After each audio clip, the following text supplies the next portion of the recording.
Yep, that's right. That's Mark and Andrew right there. We got a big day. We have about a week to go before we leave for Jersey, and we're heading up. We're going to finish up doing the transmission. We're going to tidy up the axles. We're going to clip one CV boot clamp on. What else are you doing? Lowering the shocks. Oh yeah, Mark's going to raise the shocks in 1/2 inch. We'll see if that does it. And then if we have to go a little bit more, we'll do a little bit more. And then Mark will help me adjust the shifter. We just need to do a little bit more. We got to put in brakes on his wife's car. We have to put in a reverse lockout piece on the shifter, and then I have to put brakes on my wife's car. So just a couple things to do, and then we're off to the races. Here we go.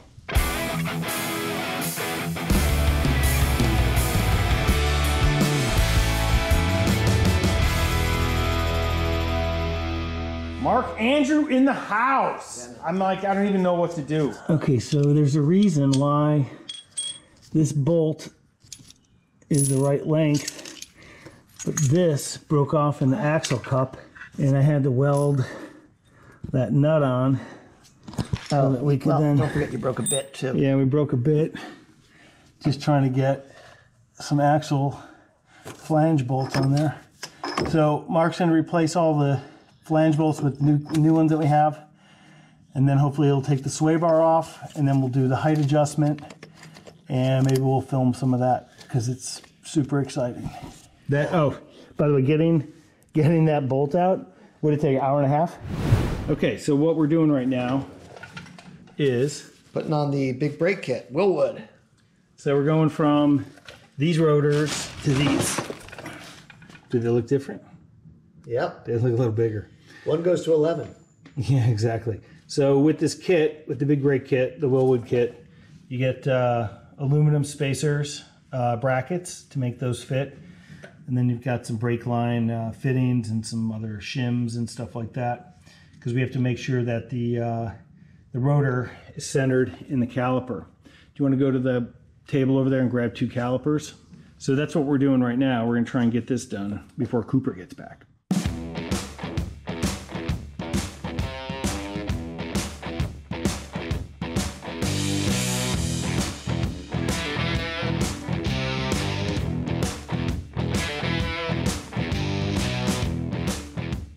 Okay, so we got this mounted up. The brakes are centered up. The brake pads are centered up onto the rotor and in the center of the caliper. Yep, and it spins. Spins freely. Showed a little bit of slip on the spin and you can stop it. Well, I mean, everything would slip if it did that. So we raised this up in 1/2 inch, put these on, and that was our day. Oh, we didn't even adjust the linkage, but we could do that another day. We're gonna start cleaning up. We're gonna get this. Took off our sway bar too. And Mark did take this sway bar off. Yeah. So we're gonna put the wheel on. Then we're gonna drop the car down, and it's gonna sit with its new calipers. Oh, we didn't bleed them, so why am I putting this on? Take that off. I'm gonna take the other well, let's just see what our height is, because the other one's already on. Well, just give me 2. We gotta bleed it anyway. I know, just give me 2. We can let Cooper bleed it. He's got the super bleeder. So we'll just put 2 lug nuts on.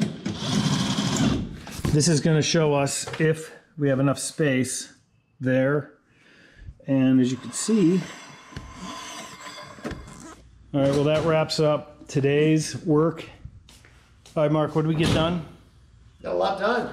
We got the big brake kit on and installed. We didn't bleed the brakes. We fixed the axle.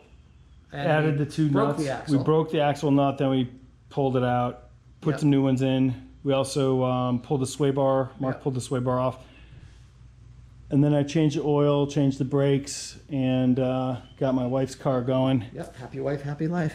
And so we just sort of try to clean up as much as possible, leave the place nice for Cooper. Next time we see you, we will be heading to New Jersey.